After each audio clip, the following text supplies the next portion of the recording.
Welcome back, everybody, to the show. I am your host, as always, Jay Villain, aka thatvillainjay. And tonight we have a very special treat for you. With me, as always, is the numbest of skulls, Mr. Numbskull himself. Hey guys. And we are back, and we are doing one of our most popular, and perhaps even the most anticipated video this year. The hype around this set is wild. Guys, it is time to do Final Fantasy, the top cards the Black Council chooses. We've been waiting for this one. This is a lot of anticipation. We have a lot to say, too. So we're going to do a little bit of discussion about what we're thinking about Final Fantasy. We're each going to give you each of our top 5, which give you a top 10, and our Tier 0 ultimate card that we think is probably the best card from the set. Possibly the biggest meta changer. We'll do a couple honorable mentions. All of that will be down in the timestamps as well. And we got a lot of Final Fantasy stuff going on. We're going to be working on both. I think me and Numbskull are going to be in early access on June 4th. Yes, sir. So we're going to be playing a lot of these. We're going to be building decks. So if you want to join us, become part of the Black Council, we'd love to have you. We're going to be doing all kind of stuff. We generally try to put up a little bit of a sneak preview video just for the council as well. But speaking of which, we would love to say, before we get started here, please click those links down below, patreon.com/theblackcouncil. This is a Patreon-supported endeavor. You can give as little as $1 a month, $1 an episode, whatever you want to do, and join us, get access to the private Discord, access to certain videos, early access to these episodes. You get them a day early, so you can see them a little earlier and talk about them before everyone else does. Plus, you get your names read off in the credits. Isn't that right, Numbskull? That, and you also get, as we were saying, we may have someone else talking about Final Fantasy with us. That bonus video is going to go to our patrons. That and other bonus content is available on our Patreon. Yeah, we're going to be doing, and I think during early access, I think a lot of times Numbskull will make a video that is his deck video, just make it available. So yes, I try to do something like that, or Jay or I both. We try to, when we're not lazy and when we have enough time, we try to get one out for early access for you guys as well. Absolutely. So we would love to have you. And speaking of reading off, before we get started, let's read off a couple of our patron supporters for doing what I do. I'll do it since I think you did it last time, didn't you? Yes, sir. Yep, you're feeling better today. So now, yes. Now I was horribly ill last. You didn't know the last episode. I was so sick, and Numbskull hard carried us because I was like slumped over in my chair. We got to get one out for these guys. We got to do it. Rain, sleet, or snow. Yeah. Sickness and in health. We're gonna put the episode out for you guys. So thank you so much to Neptune, Mez Undead, VG, Zyran, Jason Flood, Just the One, Larry Mitchell, Jay Langford, Metal Mechanic, Notorious D, Deadfast, Argent Icon, W. Taylor, Lars Van Breams, Xylo Beast, Jay Langford, Trexodactyl, Lord Gypticus, the Flipticus, Mamulian, Nickel Nuts, Ulfir, Dante Valentine, Zaveritz, and Clever Sounds. Thank you so much for thank you so much for the support. We'll see you in the Discord, and we're going to be doing some other stuff for you as time goes on. We really do appreciate all the support from our Patreon, everything you can. And for all you non-Patreon members out there, all we're asking is join in the live stream, chat with us. We're going to be usually there in the live stream talking to y'all. Leave a comment, like the video, subscribe to the J Villain channel, and you'll get plenty more Black Council content, because like we said, we have a special video coming out. I think the patrons will get that early, quite a bit early, and then we'll show it to everyone for an introduction to Final Fantasy is what we're working on, with a secret special guest. Special guest star, which we won't spoil just yet. So it's a secret who it is, but you guys have seen this person here before. And if you think about it, you can probably figure it out. You could probably figure out who we're gonna have on. If you know things about Final Fantasy, maybe any more than I do, you would know. Which that's not hard, because I know about nothing. It wouldn't be a Final Fantasy set if we didn't have a legendary creature drop, if we didn't have a surprise legendary guest. So True. We have to have somebody on for that. So Very reasonable, yeah.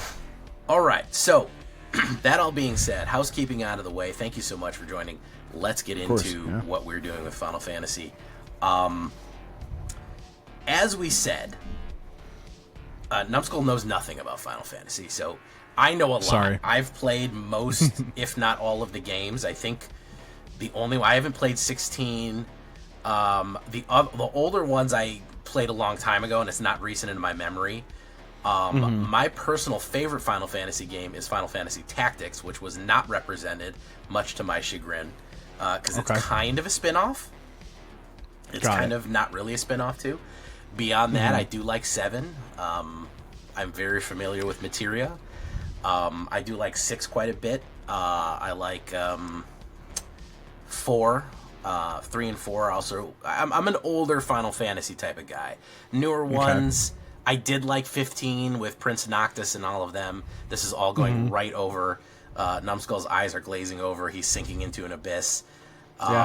We want to know your favorite. What's your favorite game? What's your favorite offshoot? Maybe you like Vagrant Story. Yeah, that's a deep cut right there. Who remembers that one? Yeah, Numbskull really doesn't know what the hell that is. Doesn't even have Final Fantasy in the title. Sounds cool. All the stuff sounds cool, but yes, yeah. So Numbskull is picking cards purely off of vibes, which is vibes and evaluation of like good or bad of mechanics, and some things like, oh, this guy, I like, a lot of them look pretty cool. Yep. I'll say that. Yep. Great art. It's pretty good art in the set. But yeah, just kind of like Jay was saying, going off vibes here. Yeah, and so we're doing vibes based, and if you're not a big fan of it, you may just be going off vibes based as well. That being said, let's talk about vibes, not so much pure story, because I'll say, in my opinion, just to get it out of the way, they did nail a lot of the story and feeling aspect to it. They put the memes in, they put the memorable moments and stuff everyone knows. I think they really nailed the feel, and that's something I wasn't really worried about, because you look at Lord of the Rings, and they fucking crushed it. Did a good job. You look at any of the universes beyond full sets, even Dungeons and Dragons, they fucking crushed with the vibes. They were and really the good there. They were really good on that. I'm never worried about the creation team when it comes to vibes, artwork, storyline, critical moments, understanding the material. That's very rarely my concern. Sure. And I know that you don't really know that, but I can say as a player, yes, they killed it on that regard. That being said, we're going to leave that there, because this is going to be a bigger discussion. Mechanically, here's where we get down into it. Mechanically, the Final Fantasy cards, we have some opinions, we have some ideas. Numbskull, I've been talking. Let me shoot it to you. What is your vibes about the set as a whole? Where are you feeling about it? I'll start with the thing that we were talking about right before we started, which is, I hope that Standard as a format slows down so we can play these cards. Basically. Let me say that is very diplomatic of you to put it that way.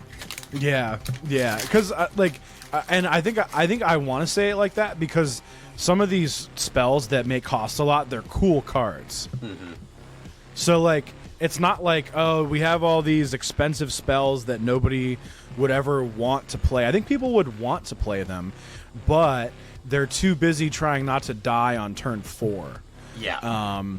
Like Jay and I were talking about it, and I think we can mention them because neither of us have any of them in our top 5, or they're not in the council's top 10, a lot so of to the speak. summons.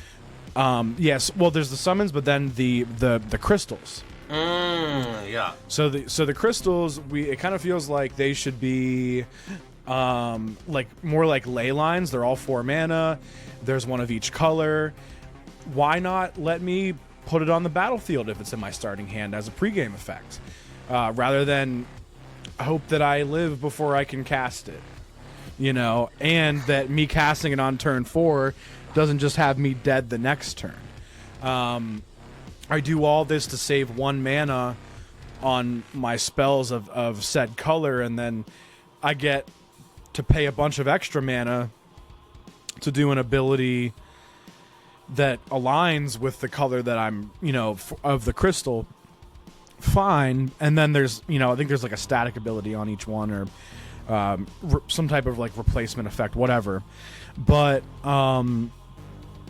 it just, so that I think that's a glaring example of like stylistically getting it there, but like, is anybody going to play these cards, or am I just going to like put this in my commander deck? Which, that's, and we know that it's been said that that's kind of like the goal, or like the main focus is the commander market, if you will.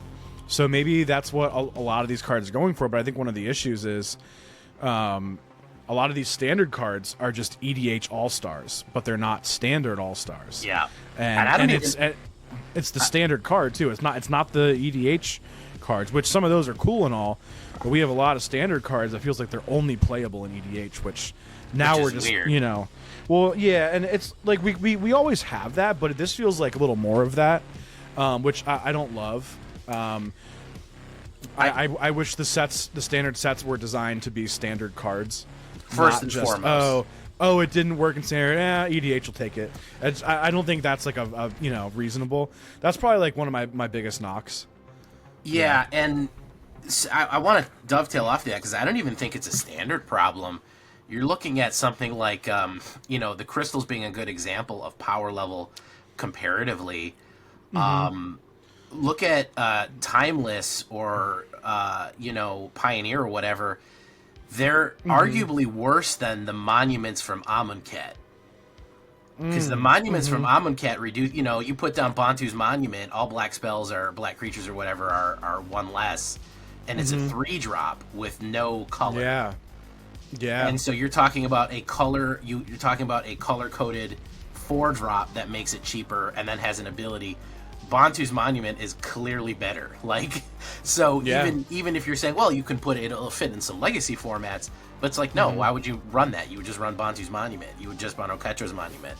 So, and they don't even do stuff like that because there's just like better ways to ramp. Because in the formats you're talking about, Dark Ritual is legal. Yeah, so they're just gonna play that, and they're gonna, like, if they play Storm, they have all the red spells that add extra mana and this and that. So it's like, I don't know where you find a home for it unless it's like a pet deck or, these, kind of like lower power level EDH decks. Yeah. The only one that I think might be viable, and this is only if you're ramping like crazy, like maybe in a landfall deck. I could see the green one maybe being, the green viable, crystal. And then you just like, honorable mention. You use the activated ability like kind of as like a little mana sink, I guess you could say. Do I think it's the best thing you can be doing for 6 mana in Magic? No. Not even in a mono green landfall deck, which probably isn't a good deck anyway. But it's like, it's something if you have nothing going on. It's just, I still think there's better. I think, you know what I think? I think that one that it's like an 8 mana artifact or something like that, or 8 mana enchantment, but it costs less when you have a larger creature. Yeah, or not Great Henge, the other one. I know what you mean. Yeah. And then it reduces it by the power of that creature, and then you can double the creature's power off of it. That one, I think that's better than the Earth Crystal, and that card is played in like jank decks. You know what I mean? So I'm having a hard time seeing where these are good. Maybe draft.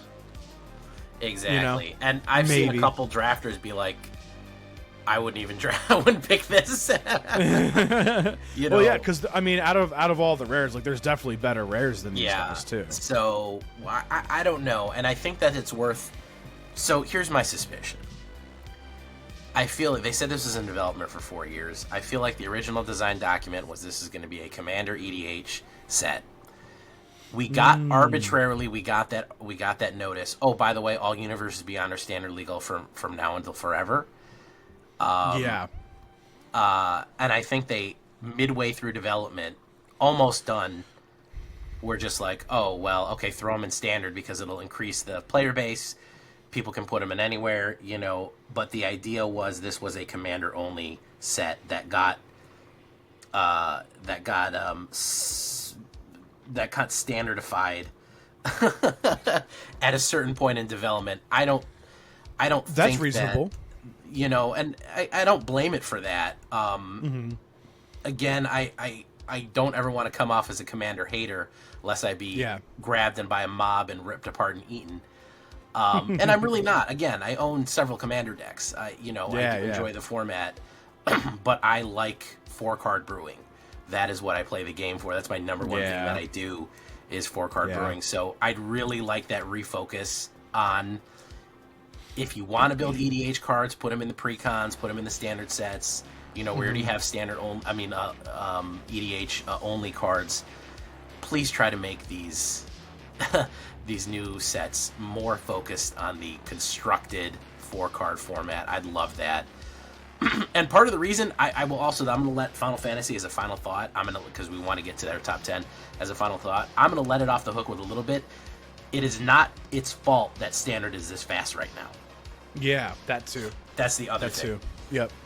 And like you were talking about earlier design, it's possible that some of these cards were designed before standard got to where it was, so they just didn't expect it to be like that. And one last thing I'll say is what Jay was saying before rotation is, before we started, is that rotation is coming. You know, now we're less than 4 months out, actually, as of when we're recording this. And when Final Fantasy comes out, it'll be about 3 months after that yet. So you're looking at possibly having an established post rotation meta that could possibly slow down a little bit, and maybe that's where these guys get their chance to shine.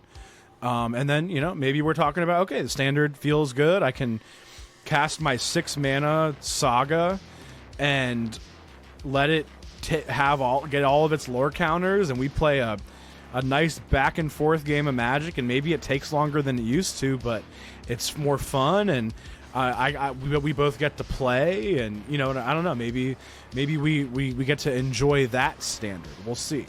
Yeah, I like that. I don't think that's ever going to happen until Monstrous Rage and some of the mice are out of the game. Well, I think Rage is going to rotate, isn't it? Because it's Eldraine. Eldraine's not rotating. No? No. Dominaria, the invasion stuff, the Phyrexians are all rotating. Brothers War, All Will Be One. There's another one, right? Yeah, Aftermath, and I can't remember. But no, Eldraine is staying. Oh, Karlov Manor? Does Karlov Manor rotate? No, Karlov Manor. We wish, but no. Oh, jeez, dude, it's in for so long. Yeah, I know. Can you imagine how long we're gonna have Aether Drift for? Can you believe it? Well, it's all supposed to be 3 years, right? Yes. Okay. Well, whatever. Either way, yeah, I thought Eldraine was going to rotate. That's why I was like, oh, it's not as big of a deal. No, Eldraine and Ixalan are not going anywhere. Eldraine and Ixalan. Okay. Wow. All right. Well, yeah, that's definitely something. All right. Anyhow, we have 11 cards that we like a lot that we want to show you, and I don't think you know what's interesting about this one. Jay and I usually have some crossover. And we didn't. We saw very different things in this. Other than the tier 0, it was unanimous. Yeah. Whereas last time we had to kind of like convince, we had to like sell our top choices to one another a little bit. You know what I mean? Because we didn't think that tier 0 for Tarkir was like, we didn't see eye to eye on. I think like the last 2 sets we didn't see eye to eye on it. Yeah. There's been a couple of sets. I think Duskmourn, we were like basically slapping each other trying to. Yeah, Duskmourn, yeah. But this one was pretty. I think when they announced this card, I think we both just said it. Oh yeah, we know. We generally know the tier 0 immediately. So it's good that it's good that there were enough cards that were meant for Jay and I that it was easy to do that. You know. Yeah. Put it that way. Okay, so let's get into it. Let's jump right in. Do you want to go first, or who won the coin toss backstage here? I called Tails, and it was Tails. Okay. So I'll go first. All right, you're gonna go first. What yeah, is I'll go your first here. what is your tier number 5 pick? So I've got. Let me scroll up here. This is an interesting one. It's Terra Magical Adept, and it's an interesting one. So, one colorless, a red, and a green. This is going to be one of your landfall creatures here. It is a legendary creature, which I think is noteworthy. It's a 4/2. When Terra enters, mill 5 cards. Put up to 1 enchantment card milled this way into your hand. She has a trance ability, which is paying 4 colorless, a red and a green, and tapping her, exiling Terra, then return to the battlefield, transform under its owner's control, activate only as a sorcery. It turns into a saga. It's 3 instances of like Fable of the Mirror Breaker when you copy it, but you just do it 3 times. But you can. It's a non-legendary enchantment though, so you're gonna do like a saga deck almost. And I think you can do this with like landfall stuff, and you can ramp that way.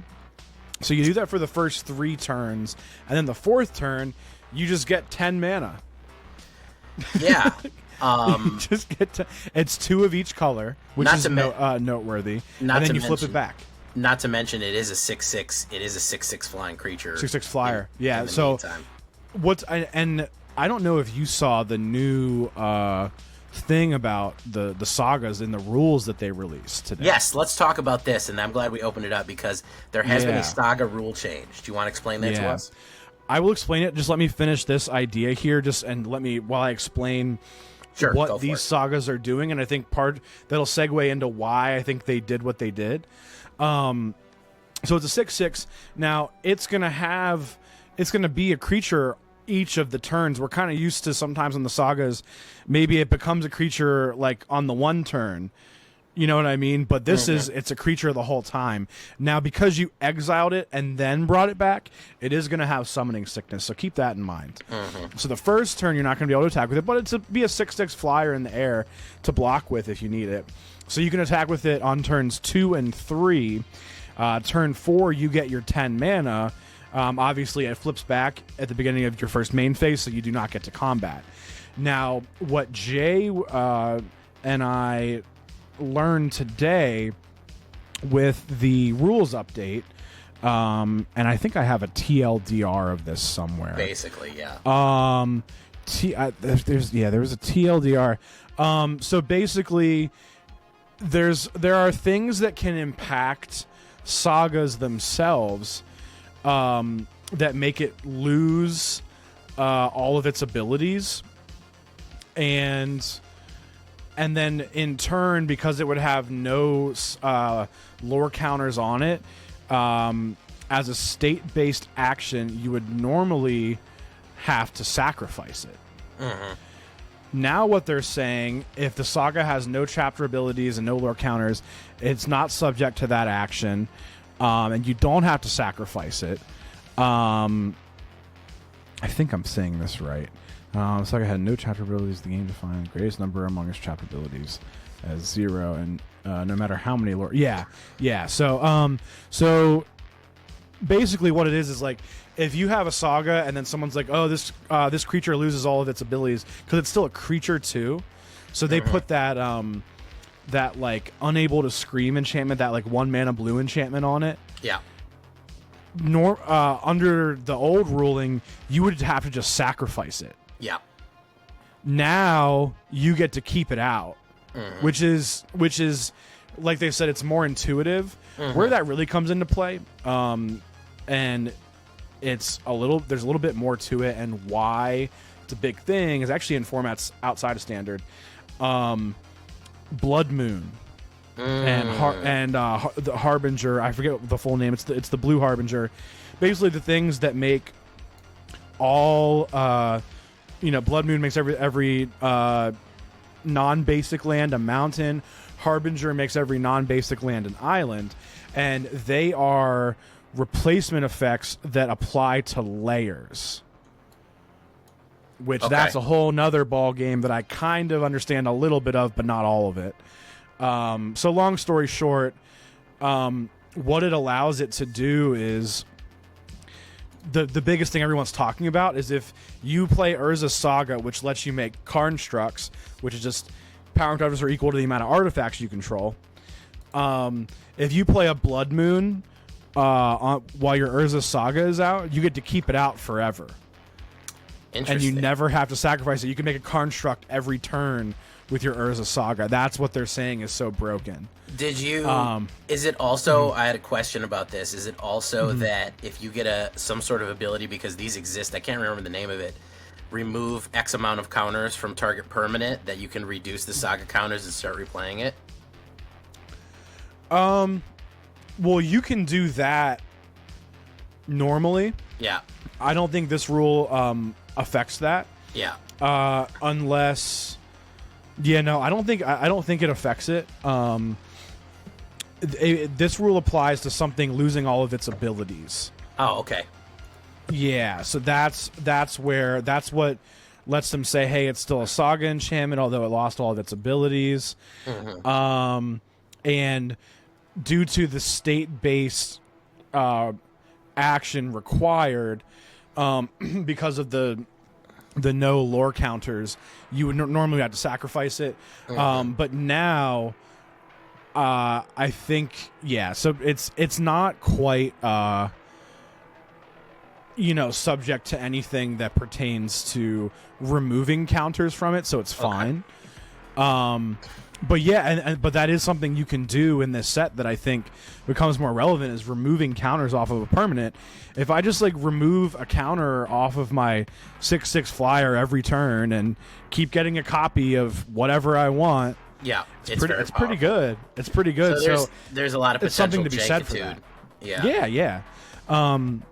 Removing counters, and then there are cards that remove counters that nobody played in Standard before, and you're talking about this maybe being the set that makes all of those types of cards playable now, which is something that we talk about. Is you release stuff and something isn't always playable right away, but there may be that one set that comes out that makes all of the cards that were ever printed like that playable, and that's just kind of it's somewhat of what keeps the game fresh, if you will. But yeah, so that's how that works. My friend described it as TLDR, Blood Moon doesn't kill Urza's Saga now. Very good. So that's the new ruling on that. If you play Modern or other formats where Urza's Saga is played, you are probably happy about this. If you play Urza's Saga. I will also say, as a more minor note, the front side of Terra here is actually really good in Delirium decks. Sure, yeah. Was it mill 5 cards? Mill 5 cards. You could really do something in Delirium with that. It could potentially give you Delirium on turn 3 immediately. You could mill the correct combination of cards, and Delirium still sees some, especially Fear of Missing Out is still used. So there's still a little splash there. We'll explain. Yeah. By the way, just as a side note, and we're going to get into this more a different day in our explanation special. An Esper is something different than Esper in. People were very confused about that.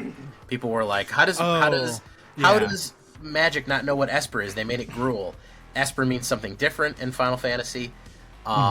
They had a little nod to it in that it starts off as Gruul and then eventually adds the Esper colors later on. So that's kind of the wink and the nod to the color combination there. So, but we'll get into a different time the lore of why Terra does what she does and why she's an Esper and et cetera and so forth. Don't worry. So yeah, there's that, and I think Terra's one of the cards that sparked that rule change. There are a lot of sagas, but I think Terra plays off that as well. Yeah, so that's going to be important for the summons. All right, so that was kind of a long one because we had to explain something, but that's sorry okay. about that. All right, mine's coming up next. My number 5 is going to be I just think he's neat. I just think he's good. This is going to be none other than Mr. Zodiark Umbral. Oh, okay. The reason being is that I don't think mono black has a killer 5-drop. We have so many 4-drops and 3-drops that are really good in black. I do not think we have anybody in the killer app. the closest thing we have is the speed demon, and he's okay. Yeah. He's maybe Aklazat's also okay. And maybe Aklazat's is okay. I think Zodiark Umbral God, aside from being crazy big, first of all, he's 5 black, so he's your devotion guy. He's a great added to devotion. He is a decks. Devotion guy. Yeah, that's a thing. You want to drop Gary after him? That's pretty good. So he's a 5/5 indestructible. We love removal nowadays. The fact that you have to exile him and get rid of him. Whenever a Zodiark enters, each player sacrifices half the non-god creatures they control rounded down. So he's a miniature board wipe. He's a little mini nuke here. Remember, these are sacrifice, so it busts through any kind of indestructibility or anything like that if they're non-gods. We don't have too many gods in Standard. There used to be a lot more, especially in the Kaldheim set, but whatever. Yeah. And then, whenever a player sacrifices another creature, put a 1/1 counter on Zodiark. So he's going to juice up. I mean, if you 5-drop him against like a wide board against tokens or something like that, he's jacked to the freaking... He's jacked to the horns, man. If you kill 5 creatures, he's going to be a 10/10 indestructible. Yeah. I mean, that's big. That's a big dude. So I think potentially he's a big earth shaker. I think that, again, as a black 5-drop, I can't think of any. We have Aklazat's, who's okay. You know, we have Speed Demon, who's okay. But this guy really does do big things. And I think sacrificing, by the way, we have to remember Tarkir mobilizes sacrifice. So he's going to gain. You could put him in a Mobilize. You could put him in an Orzhov Mobilize deck, and or even like a Rakdos Orzhov deck, or even a Rakdos Sack deck, and he's going to get big as hell. So I think he's a cool guy. I think I don't know a lot of the lore on him because I never played Final Fantasy 14, but I guess he's pretty awesome, and I like that he's called Zodiark, which is kind of cool. like Zodiac. Zodiac, yeah. So yeah, I mean, is this Ted Cruz? The Zodiac Killer. Zodiac Killer. The Zodiac Killer. We'll call him the Zodiac Killer. Is he a what is that card that you used to love? Reckless Despair? No. Invoke Despair? Not quite. He's not an Invoke Despair. He is still a decent 5-drop in a. And again, I feel like there just isn't good black 5-drops as of right now. So that's why I'm throwing in there again. One of these cases where I'm like, he's decent for what he is. I mean, a 5/5 indestructible for 5 is already not terrible. He does a lot more beyond that. You know, for me, one thing I'm always looking for is new targets in a Rakdos Joins Up deck. There you go. He's very good. A new like reanimation target, so he's instantly a 7/7, and like you said, onto a wide board. Even if you get 3 counters on him, that makes him a 10/10. Yeah, and then if you happen to have one more mana, you fling him, and then that's 20. Exactly. So there's your jank kind of thing. Or if they manage to make you sacrifice him, they still lose 10 life then with Rakdos Joins Up. If they do exile him, well, good for them, I guess. I don't really know how else to, you know what I mean? Yeah. It's like the one instance, you know. Not a ton of exile, though, in Standard that gets around indestructible. No. And yeah, so that's definitely noteworthy. Like Red, I don't think they can do it because it wouldn't die because it would be from damage, which it can't die from damage. No, it can't die. It's a big beefy blocker, and I think if you slow Red down enough to kind of just get him to a standstill, they might be in trouble. Yeah, I could see Red players like scooping to this card. Yeah, I'm sure they won't like it. Any kind of person that's got to go wide is not going to like this guy. All right, so that's my choice. Pretty cool. I like it. I like him too, and I like that he's called Zodiark. Anyways, me too. Let's move on to your number 4. Yeah, let's do it. So we've got Raubon. I hope I'm saying that right. Raubon. Raubon. Okay, maybe. Bull of Alamigo. So, 1 colorless, 1 ready is a legendary human warrior. His ward is pay life equal to his power, which is pretty sick. Pretty good. Yeah, it's pretty sick. Whenever he attacks, attach up to 1 target equipment you control to target attacking creature, which I think is good. we talk about some of the higher costs in this set. Equipments are included, but there are cards that let you put equipments on the board, that let you tutor them, that let you equip them for free with, creature triggered abilities, whatever. So the fact that he's 2 mana, you're getting that train going really fast. I can't say I used to love playing against the equipment decks back in kind of like you were saying, like the Kaldheim days. I think that's when they were at their best. Yeah. Most recently, at least. We still have things like people occasionally throw an equipment into the red decks. What's that one card? That really jazzes you up because it immediately attaches. Well, hell, Corey Steelcutter is a fucking Corey Steelcutter's equipment. Yeah, that's you know. And that's like the best card in standard right now, apparently. Yeah. So there you go. You could play this in a Steel Cutter deck and equip stuff for free, thus making his ward higher. Whatever. I do have another card coming that actually kind of combos with this guy, so we can look into that too. But yeah, so I think I think you're going to see some cards in Final Fantasy. Another honorable mention, Cloud. Cloud, I think Cloud tutors equipment for you, and he also doubles the triggered abilities of the equipments. Just because of we're getting a lot of equipment support, and we may see a resurgence of Boros equipment, red equipment. Yeah. Boros equipment used to be a pretty good build. It used to be meta, like you said, Kaldheim days. Yeah, it used to be kind of crazy, man. Yeah, it used to go hard. But yeah, so and there's like Hammer in Modern. That's a big equipment deck, and there are some cards in Modern that let you equip for free. So I'm thinking that this card could see play in multiple formats, which is another reason why I got to put him in my top 5. So, and just 2 mana that makes the opponent lose life to deal with them, and you kind of have to deal with them. Yeah. I think that's relevant. And if he has any buffing equipment on him, he's out of cut down territory. Exactly. Now you're paying 3 life or more to kill him, and you got to use your regular removal now. You can't use your cheap 1 mana removal. Now you got to burn the regular removal spell. You're getting into bad mana trades. You can't save it for the big guy. And know what else I was thinking is that you could buff him as a reaction, as an instant. Oh, sure. In response, yeah. In response, you can put Monstrous Rage on him, and then it's like, do you want to spend 5 life to kill this guy? Or do you just want to let the spell fizzle? They cast it, the ward trigger goes on, you're like, okay, before the ward trigger resolves Monstrous Rage, how about the 2 is 5 now? Do you still want to do this? You still want to play that? What I mean? Yeah, it's very dangerous. There's a lot of combat tricks you can do with this guy. Yeah, you can do some cool stuff. He can attach. He can target himself with the equipment, so that's a thing. Yeah.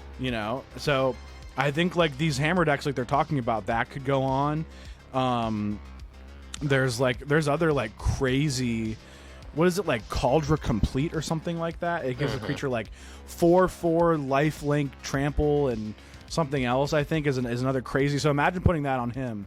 And I think that's in Modern and stuff, but you can do that in those formats, and he can go crazy. Absolutely. So yeah, I think he's worth it. He's definitely he's gonna shake things up for sure. All right, fantastic. Let me go to my number 4. Yeah. Changing up the color a little bit here. I'm going for Tifa Lockhart. Oh yeah. Tifa Lockhart.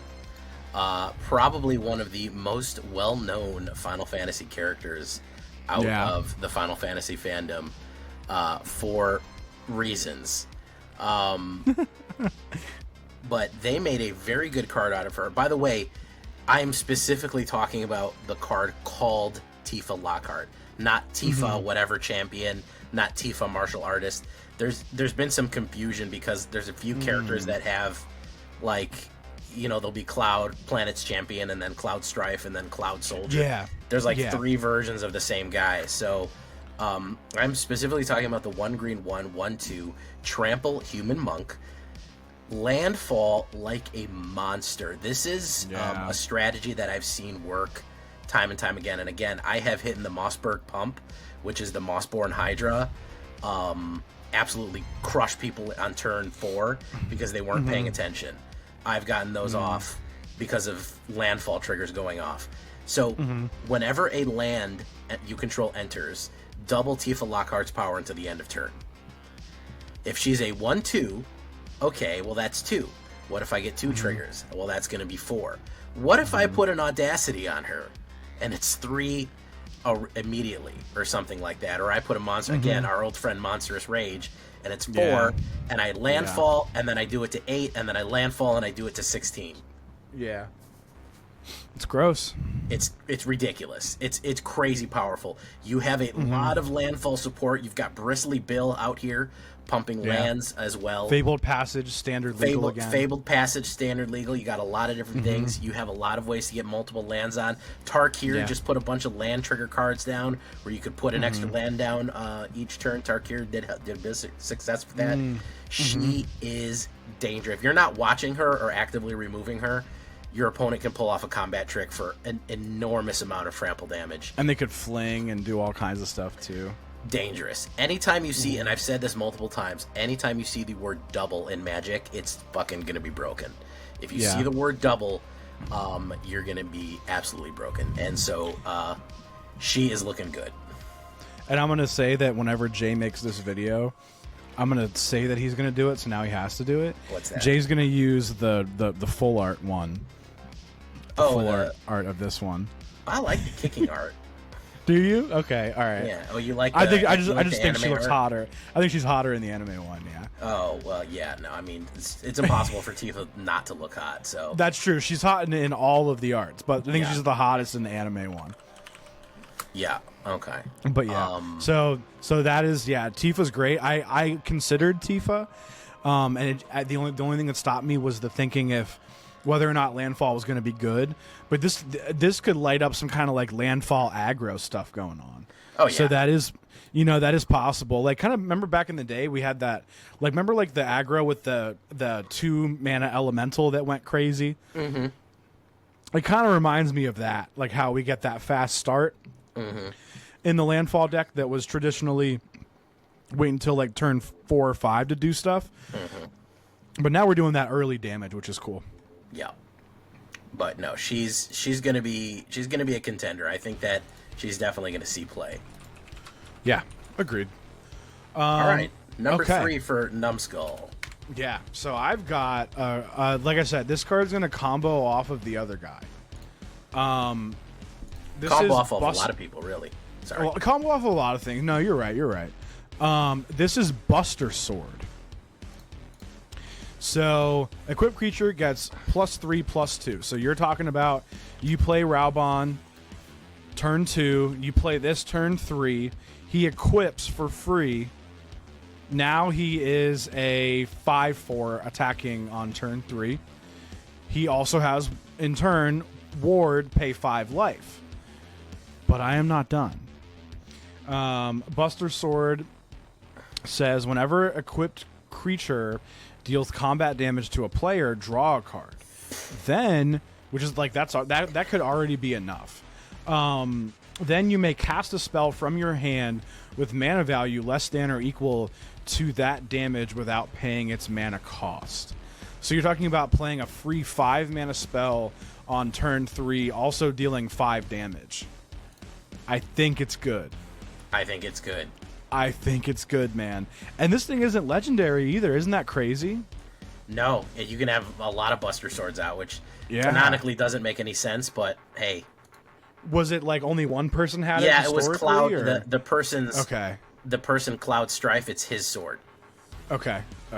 So, but yeah, you could do that. You could be like Cloud on 2, get the Buster Sword, and then Raubon on 3, do that, attack, equip, free whatever, it's just there's all kinds of stuff you can be doing. And I think the Boros equipment, I think you can make a case that although there's the higher cost stuff, that I think the deck can be playable even in the current meta possibly. We might have to look into or just at least be on the lookout for a Boros equipment deck and be prepared to go against it. Yeah, I mean, I think this is good in damn near anything. Like, you hit anybody with this hard. You could even put it on like a menace deck in black and hit people hard with it, you know? Yeah. You could... Or just, put it on any death touch creature that nobody wants to block, like Preacher of the Schism. That'd be really good on Preacher of the Schism because you already have an attack trigger. Now you have a damage trigger, free cast. It's just so crazy. Yeah, it's a kind of one of those cards that's dangerous. It's a little bit like, what's that one called that plays cards off the top for free? Oh man, I can't remember his name. We used to play it all the time. Plays cards off the top for free. Like Itali? Yeah, kind of like Itali, but different. It's a spell. It's like that, except in a repeating spell form. Oh, okay. I kind of forget, but it used to be fucking meta. It's black. Breach the multiverse. I remembered sure. You mill 10 cards and then you cast a thing. Yeah, there you go. From the grave. Yeah. Sorry. Yep. Oh yeah, my goodness, my brain. Okay, I got it. Yeah, it's kind of a breach effect and kind of a, kind of an Itali effect. Yeah, kind of an Itali effect. Now you don't necessarily, because you could put anything from your hand out. So, and maybe you don't even look to put out the biggest thing that you can. Like, you don't need to use this to cast Omniscience for free, although you technically could, which would be disgusting. Well, I guess you would have to have like a 10 power creature to do it, so that's a little much. But what I was thinking, like a creature that has double strike.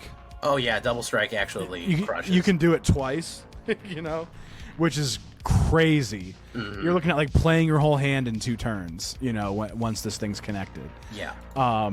So that's a thing. So yeah, I think it's just about the concept of, if you put this on a Raban or Cloud or whomever, it's almost like you're time walking, because it's almost like you're getting an extra turn in regards to the mana that you have.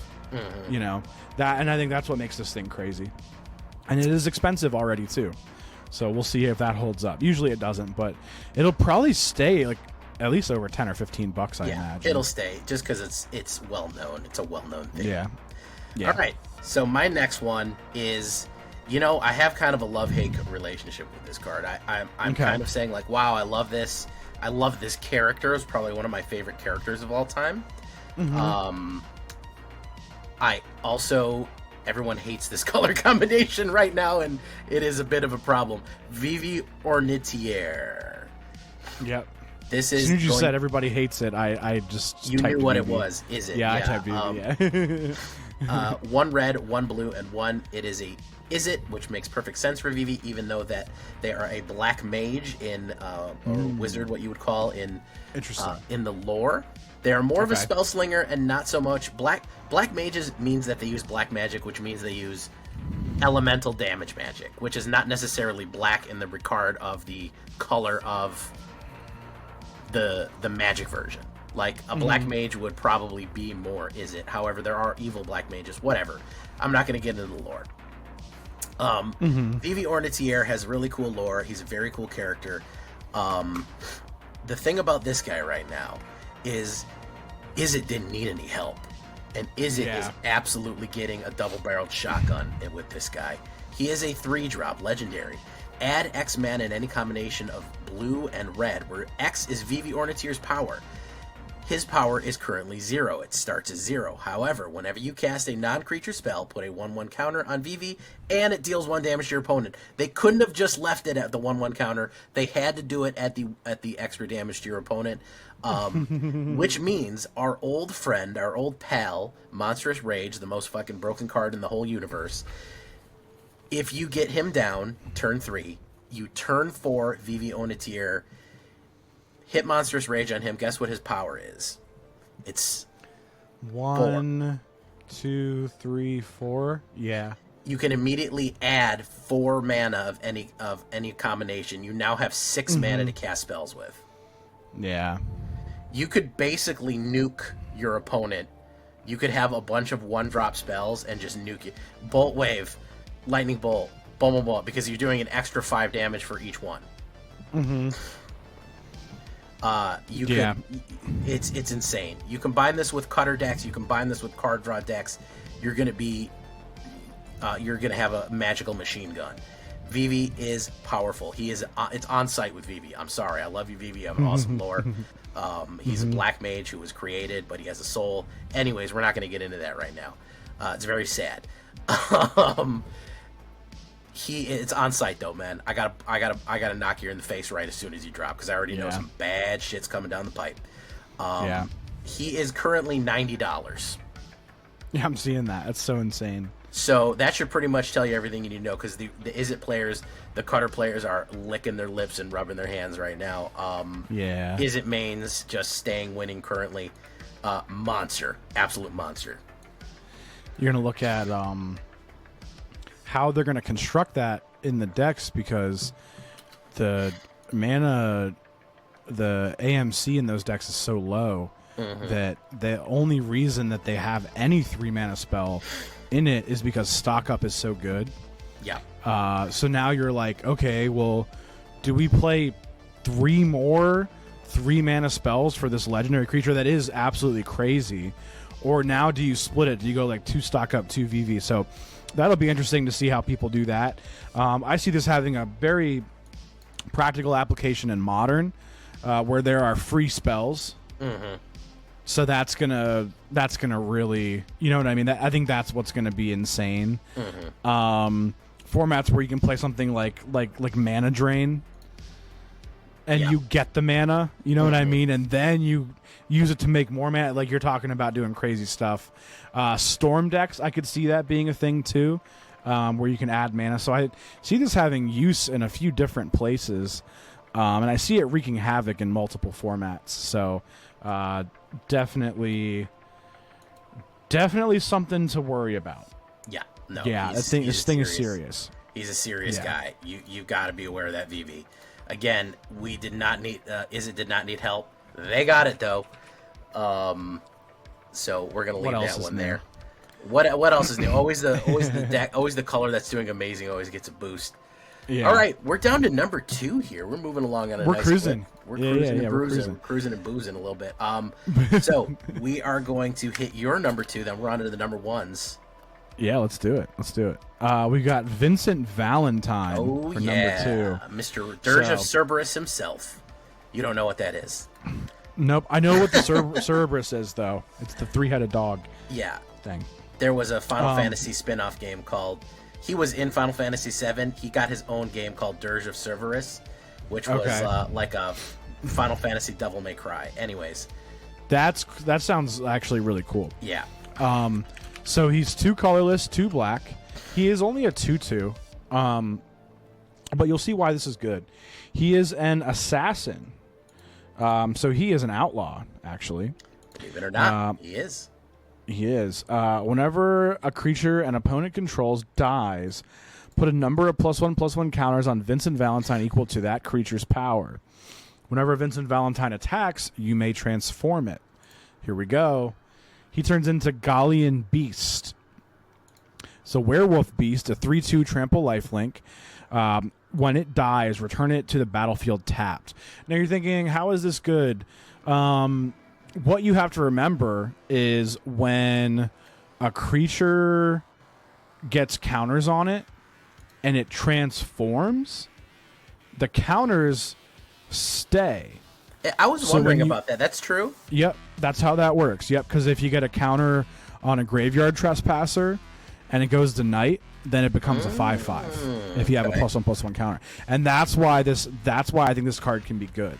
So I'm on turn 4. I'm playing black already. I remove 2 of your creatures before combat. I say, okay, transform Vincent now. And I get, what do you call it? I get, I don't know. We'll say I get 5 extra power and toughness. Well, 5 counters, so to speak. This is an 8/7 trample lifelink. Yeah. Even if you do kill it, he just comes back. Yeah. Insane. Yeah, so I think he's crazy. He's pretty good. Yeah, I think based on that, like when I first looked at him, I was like, yeah, he's all right, you know. But then when you look at the whole, we're playing black, we're killing stuff, and we're swinging with this big creature. If you block him, then he gets bigger. You know, there's a lot that goes into it, and you have to exile him to actually get rid of him. Yep. I think it's really good, and I think this could be like a good replacement for, you know, when some of the 4-drops rotate, aka Sholdred. I think Archfiend of the Dross is rotating, if I'm not mistaken. Mm-hmm. That's a thing. Like those, you know, we need replacements for those cards, and I think this is good. You know, I know there's the whole thing like dies to cut down, you know, whatever. But you can, you know, if your opponent has a creature, you could strategically hold your removal for when they try to kill him. Cut down is leaving also. Cut down will also rotate. That is true. So, like, let's say they have a creature out, they go to do, like, cut down or even, like, burst lightning or torch the tower or whatever. You just kill their creature in response, and now he's out of the range of those, you know, efficient removal spells. You turn it into a blowout, and then when you go to attack, you transform him, and he just keeps getting crazier and crazier. Mm-hmm. And I think there's something in the set. I can't remember what it was. There's something that allows you to benefit from transformed creatures. And I can't. I know there's something. Whenever a creature transforms, you get to do something. Yeah. Or something that transforms creatures on its own, or whatever. Mm-hmm. You know, there's something to do with that. But yeah, so I think Vincent Valentine is good for this purpose, and he also brings back, like, you know, the good old magic. Like, we're just gonna kill you in combat. You know, we're gonna just. He's our combat test. We're gonna attack. You know? He's one of these cards that you don't see much anymore, which is let's run him up the middle. Yeah, you know, a bruiser, if you will. He's just there. Big shout out to Vincent's Limit Break, because that's actually really good too, and you can turn anybody into a Galleon Beast. So cool. Good combination play on that. Good art on this one too, I think. Yeah, he's sick. Listen, if you look up Dirge of Cerberus, he's just aura farming. Mm-hmm. He's just okay. He's just just being edgy with a red coat on and pulling out guns. He kind of does look like Final Fantasy's Devil May Cry guy. Yeah, I forget the dude's name in Devil May Cry, but listen, in the 2000s, if you were an edgelord, this was your wallpaper on your Dell PC. Okay, was Dirge of Cerberus. Anyways. On to the next one. Speaking of cool people, a lot of legendaries in this, and that's going to be probably not a coincidence.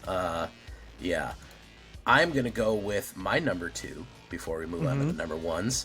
Let's do it. That is going to be Lightning Army of One.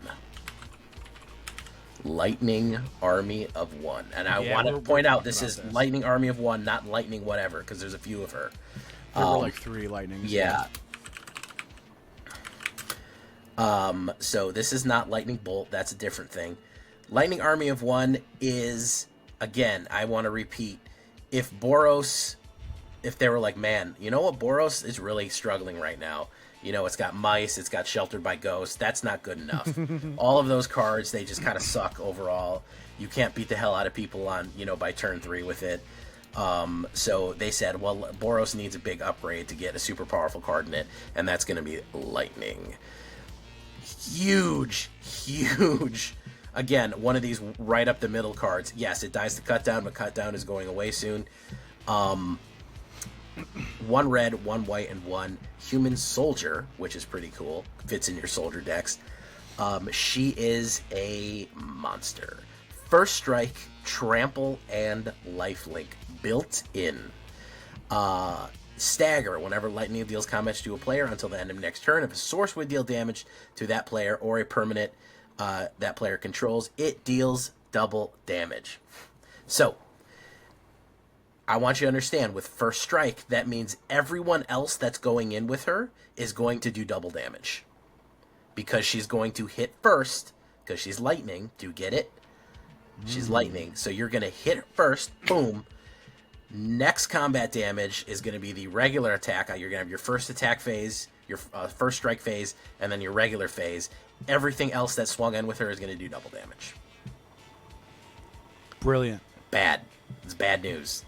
Brilliant. You swing in with this. You go in with this on a something like a speaking of Tarkir, a mobilized deck. You swing big time on it. Mm-hmm. Everything is hitting double. You're going wide on this. Even soldiers, whatever you're doing, hell, even mice, whatever you want to do on this, all combat damage is doubled. If you want to fling your Heartfire hero at the end of your turn, now it's double. Yeah, well, that's not combat damage. It has to be. Oh no, a sorcerer would deal damage. Just that's it. Damage. Period. That's why it's so good. Oh my goodness. Yeah, I forgot about that. Yeah, it's just damage. So your lightning itself. strikes are 6 damage. Your burst lightnings are 4. Mm-hmm. You know, it's disgusting. No, your bolt waves are 6. Yeah, it's you are completely staggered, and that speaks to her combat where she would like stagger people and then do combos off. Okay, cool. Yeah, so she's got a big sword and she's awesome. She carries a big stick. Oh yeah, she's pretty cool, and they made like 20 Final Fantasy 13 games. They made Final Fantasy 13 X2, Final Fantasy 13, whatever. They made a bunch of them. They liked her. Lightning Returns. They did a bunch. She was a very popular character for a while. She's really good. She's very good. I mean, there's not much else to say. Again, with much like Vince Valentine, just going up the middle and punching you. And doing it that way, I think it's. I like to see a bit of a return to that. I think that maybe she's not going to get played too much initially, but I think she's going to find a place eventually to grow into. Yeah, that's fair. All right. Well, here's a fun one. And I don't know. Maybe You're doing your number one. You want me to? Yeah. Well, that was my number 2. But what were you? Yeah, gonna say? I'm ready. What were you going to say? Was your phone? I was going to say that maybe I'm over evaluating this one, but. What I think this card does is it brings back the advent of the legendary creature deck that we kind of lost with the last rotation. And I think that's why this card's going to be good. So, this is Aerith Gainsborough. It's 3 mana, 2 colorless, and a white. It is a human cleric, which there is also other cleric support in the set. Keep that in mind. Yes. Clerics were a big thing at one point in Magic. Whenever you gain life, put a +1/+1 counter on Aerith Gainsborough. So there's that. We do have a decent amount of life gain in standard right now. When Aerith Gainsborough dies, put X +1/+1 counters on each legendary creature you control, where X is the number of +1/+1 counters on Aerith Gainsborough. So I think in like a 3-4 color Legends deck, I think this card goes crazy. It could go crazy in other formats. But yeah, I think it's just a little bit ridiculous. And if we get into a standard format where we have an actual Legends deck, I think this card could just go off the rails and make some of these creatures huge. Like Joda is still a thing. You know, like, I don't know. There's just like, there's a lot. And then a lot of the Final Fantasy creatures are legendary too, like we were saying. So, well, imagine even just... Yeah, imagine putting this on it. You put it in a Boros, you put it on Raban, and you put it on Lightning. Yeah, exactly. So there's a lot you can do. You can do it in these, those gain and drain decks. Like it plays off of another card that we'll talk about. There's just even just regular mono white life gain. There's like enough legendaries. There's Beza. Beza's a legendary creature. Yeah. I don't know if they have like a 2-mana legendary right now. I guess if you played Angels, but whatever. That's a thing. So maybe Angels and Clerics come back. Who knows? You know what I mean? So these life gain decks, I think it's kind of legit. And this is something that I think. And I was saying what I was saying to Jay before is I don't know if we just Final Fantasy comes out and just okay, now Legends are a thing again. It's it might be a thing later on. It might be like a post-rotation thing. So we'll see if they become somewhere near as relevant again, with other sets that come out, and especially after August, when hopefully the format can slow down a bit. So we'll see. I have to say, it is a very cool card. It is basically kind of an upgraded version of, you know, Ajani's Pridemate, a super Ajani's Pridemate, if you will. Yeah, it's similar to that. Or that bat that gains life and gives away the token, the counters. Yeah. This card is very much a joke. I don't mean the mechanics are a joke. Ares, spoiler alert for a 28-year-old game.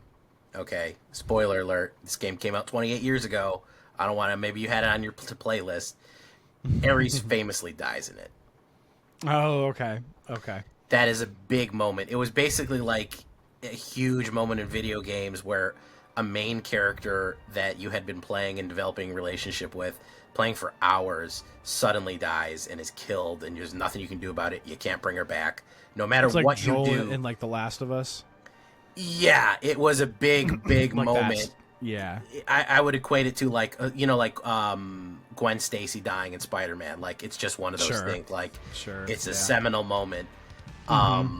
So the fact that they wrote Ares dies on a card is really funny because that was like the original spoiler. Like, people would write that. That was like a meme in the 90s. Ares dies. Oh, okay. I see. You know, because this game is so huge. It's on freaking 4 CDs and 500 hours long. So people would tell you, they'd be like, it was like the original Snape kills Dumbledore. Spoiler alert for a 20-year-old book series. So people would say Ares dies. And the protagonist, Cloud, is kind of in a love triangle between Ares and Tifa. And it was always, are you an Ares guy? Are you a Tifa guy? So we covered both of the woman in the triangle between our picks. That's good. Yes, and Cloud. I like that she has in that case a relatively profound death trigger. Then, like, it's not like it's just that is exactly a bullshit trigger. It is a you know? It is a very, very thematically appropriate. The profound death trigger, as you put it, is extremely relevant to her story and what she does. Cool. And we're going to talk about something about her later. I have a special surprise for you about that. Just lore-wise, I don't want to spoil it. Yeah, that's cool. Because if I said anything, it would give something away. So my number one is going to be completely emotion-based. Okay. It is not maybe not the most logical, but man, he is by far my favorite character in all of Final Fantasy. I think number one or number two, and that is going to be Cecil, the Dark Knight. I love this guy. One black, 2/3 Death Touch Human Knight. He is a Dark Knight. Dark Knights in Final Fantasy have been a thing for a while.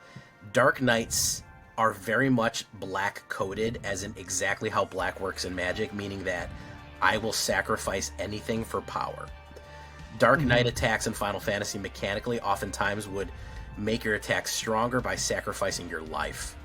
So you would say, I'm going to have my character take 100 damage, but I'll do 200 to you, so I don't care. Sure. That's kind of the mechanics of Dark Knights in Final Fantasy itself. So he is a 2/3 Death Touch Human Knight. By the way, Knight decks might be making a comeback. Keep an eye on that.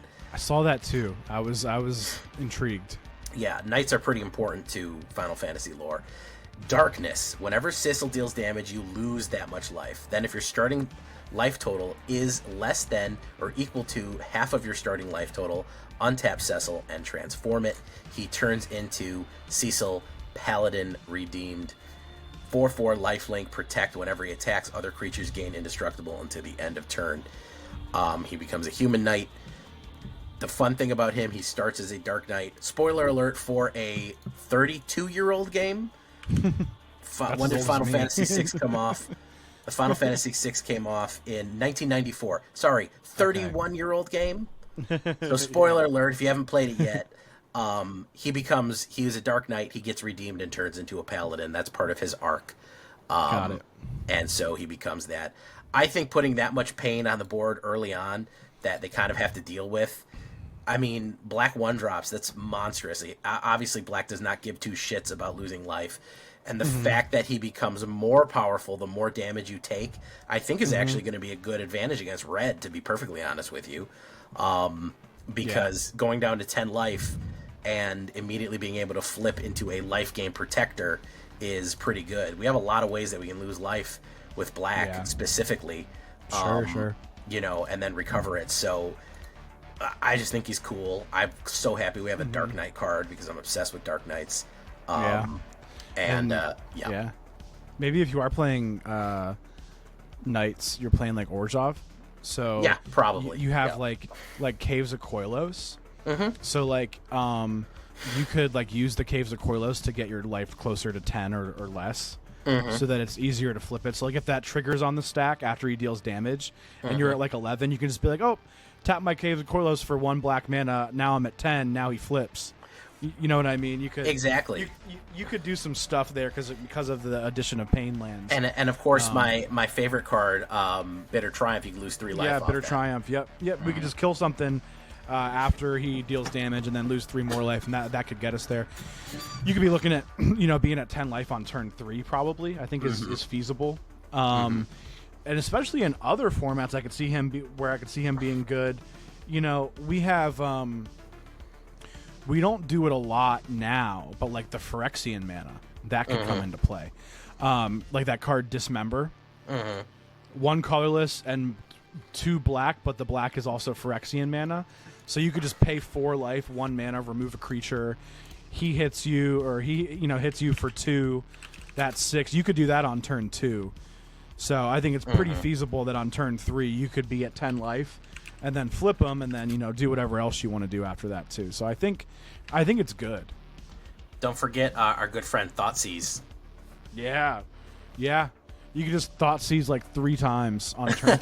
Yeah, I mean, and that's bad. That's gonna hurt them, and then you don't you take all their cards, and then you start gaining all the life back, and they can't deal with them.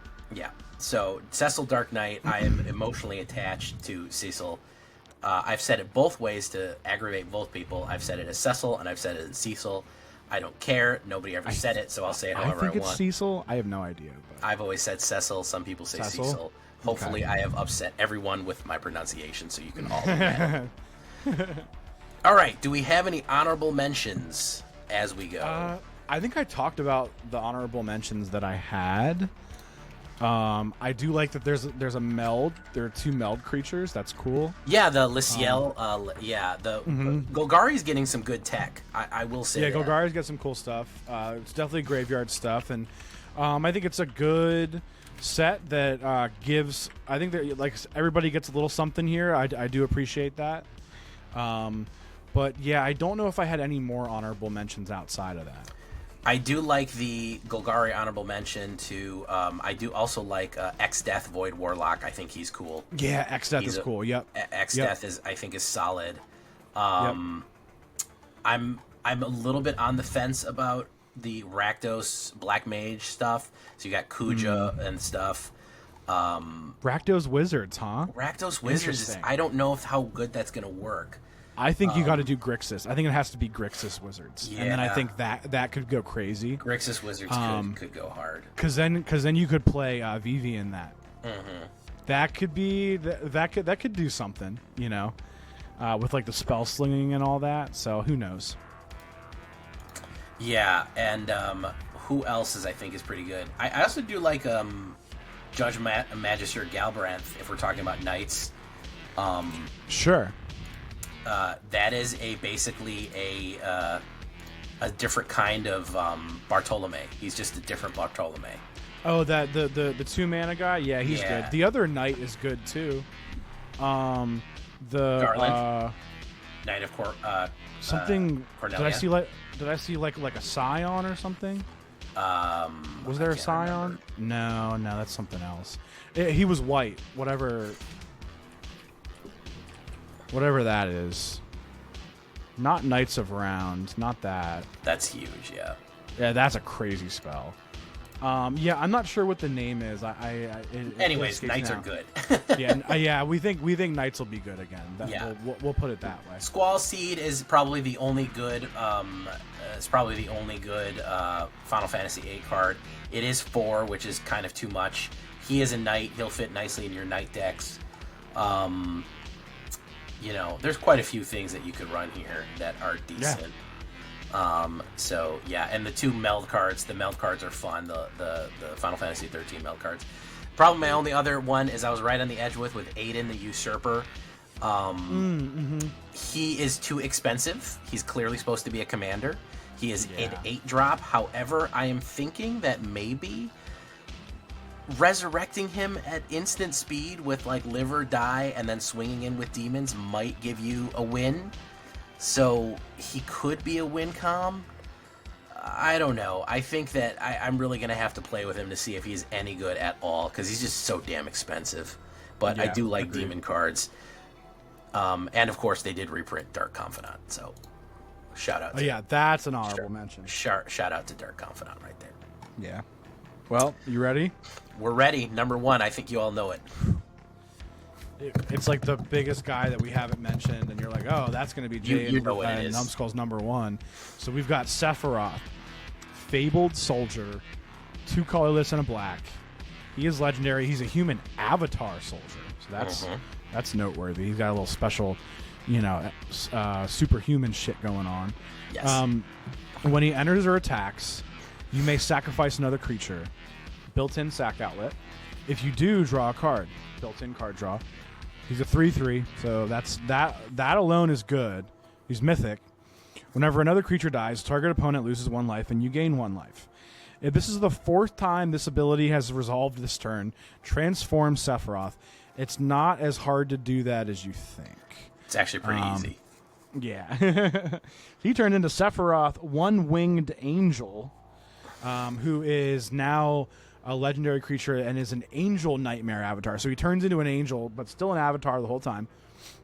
Now he's a 5/5 flyer, and he has this supernova ability. As it transforms into Sephiroth, 1-winged angel, you get an emblem with whenever a creature dies, target opponent loses 1 life, and you gain 1 life. So now you have an emblem, and whenever Sephiroth attacks, you may sacrifice any number of other creatures if you do draw that many cards. So now it's not just 1, it's however many you want, and he triggers on the emblem all the time, and you rip through your deck and draw all the cards. It's pretty sick. Him attacking could end the game, technically, or just have you draw so many cards that it ends the game. It is a ridiculous card, in my opinion. And here's what I'm going to say. He is the black screaming nemesis. Yes. Yeah. Because we're doing that now. We're making it where 3-mana creatures give you emblems, when it used to be a Planeswalker ult was the only way to get an emblem. Now it's 3-mana creatures in standard that are standard legal, that are expensive cards. Yeah. Screaming Nemesis is still a pretty expensive card. This card will probably stay over $30 for most of the time. Yeah. But I think Sephiroth really is that guy. He's that guy. It is unanimous between Jay and I. He's great. I love having the emblem. You giving us the emblem of like our favorite thing in the game is such a nice of gain and drain. Such a nice illusion and such a nice like bone to throw us after we were saying, oh man, Tarkir didn't give us like super crazy black cards. I wish it would have been a little bit better, Well, I want to say again, going back to Tarkir, he fucking flips on mobilize. That's the thing, because you're going to be making a bunch of dumbass creatures that you have to sacrifice right away. Exactly. Yeah. And so you're gonna have a bunch of creatures that die. You do. Turn 1. I don't know. The whatchamacallit, the not hopeless, whatever his name is, that pirate treasure guy. What's his name? Oh, Grady Freebooter. Grady Freebooter. Yeah. Turn 1. You talk about you're doing Song of the Mobilized Person. Why can I not remember any card name currently? You talk about Voice of Victory on turn 2, and then him on turn 3, and you swing with the mobilized too. So you're gonna flip and you're gonna do damage. You stack him with something like the Warlock Vampire that's going to drain out life. It's gonna be standard Blood Artist. Yep. Yeah. You're gonna stack him with that. I'm having the hardest time. Starscrape Cleric, Vengeful Blood Witch, and the Cleric. Witch. Yep. Vengeful Blood Witch. You put him with Starscrape Cleric. Whenever you gain life, they lose an additional life. He's going to be monstrous. He's going to be one of these guys that's just craps That all deck over. I sent you, it has all those cards in it except for the Voice of Victory, because I was mono black. But yeah, if you make a mono black deck, the deck almost like builds itself if you want to build it around him. It was pretty easy for me to just put all kinds of stuff that double down on that gain and drain ability, and all kinds of like little creatures, but also like, you know, there's some cool utility creatures that are really good in grindy games. Like Preacher of the Schism is even good in this deck because it makes vampires and they gain life. Yeah. And then in your sideboard, Lord Skitter is really good because he makes rats. Every turn. But he exiles things from the graveyard, so that's a good sideboard card against your like Omniscience decks and stuff like that. So there's a lot of really cool stuff that are good cards in Standard that you can use efficiently and as good tools in a deck built around Sephiroth. I think he fits in seamlessly, and you know you're staying up to speed with the general speed of Standard right now. You know, he's 3 mana. That's your 3 drop, and you're talking about working towards end game when he does his thing in turn 3 or 4. So you're in a really good spot. Whereas, you know, some of the other decks were worried about, oh well, are we going to get there? You know, like this is keeping up the speed with the other stuff. And we're gaining life, which is gonna ultimately buy us more time too. Yeah. I think it's awesome, man. I think it's so cool. Sephiroth, and the little surprise I was going to tell you, he's the one who kills Aerith. Oh, okay. So he's like bad. Oh yeah, people love him. He was the ultimate edgelord. Okay. He had a big ass katana and said edgy shit, and he was my buddy Joe, who also plays Magic. He has his whole back, his back pieces Sephiroth. That's cool. He's a bad guy, but he is such a cool bad guy that he is just beloved. Kind of like Yawgmoth almost. Not even, because people don't really. Yawgmoth is kind of weird and gross. Like, people want to be Sephiroth, even though he's a bad guy. Like, because he's like badass. Because he's such a fucking edgy badass with his black coat. Okay, I see. I see. Yeah. Yeah, so people just love him.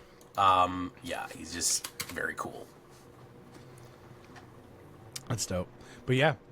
So that's it. That is our That's Final our top Fantasy. 10, Tier 0, Final What Fantasy. do you think of it? What is the cards that we missed? What do you want to see? What are you excited for? Yeah. That's, 5 cards from someone who knows every Final Fantasy game, and someone who knows from someone who knows absolutely nothing.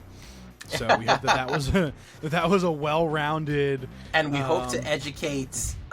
We hope to educate you soon about what Final Fantasy is. So yeah, I'm excited for that. Yeah, I want to play one of the games, but I want to with what there being so many to choose from, I want to be educated to the point where I can make a good decision about which game I would want to play. If you like classic video games, I would play some of the classics. They're a little slower and weird. Again, you're talking about games that are 30 years old sometimes. If you want newer video games, you could certainly play the remakes. Okay.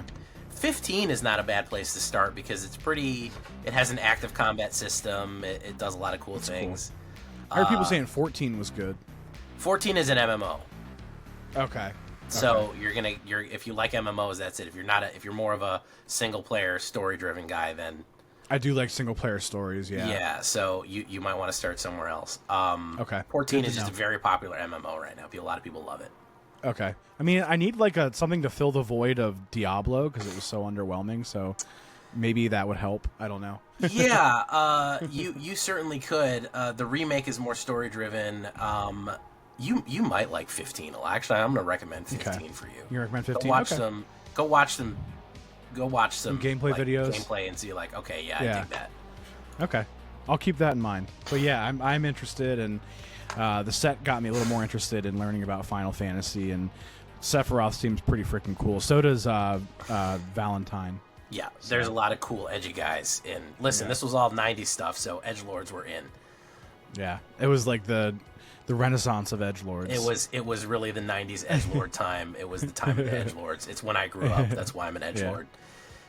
Recovering. So we're going to leave that right there for tonight, guys. Thank you so much. We'll call this meeting of the Black Council to a close. Thank you, everyone, for coming. I've been Jay Villainy. You've been great. With me, as always, Numbskull. Take care, guys. Goodbye, everyone. And we'll see you in Ivalice.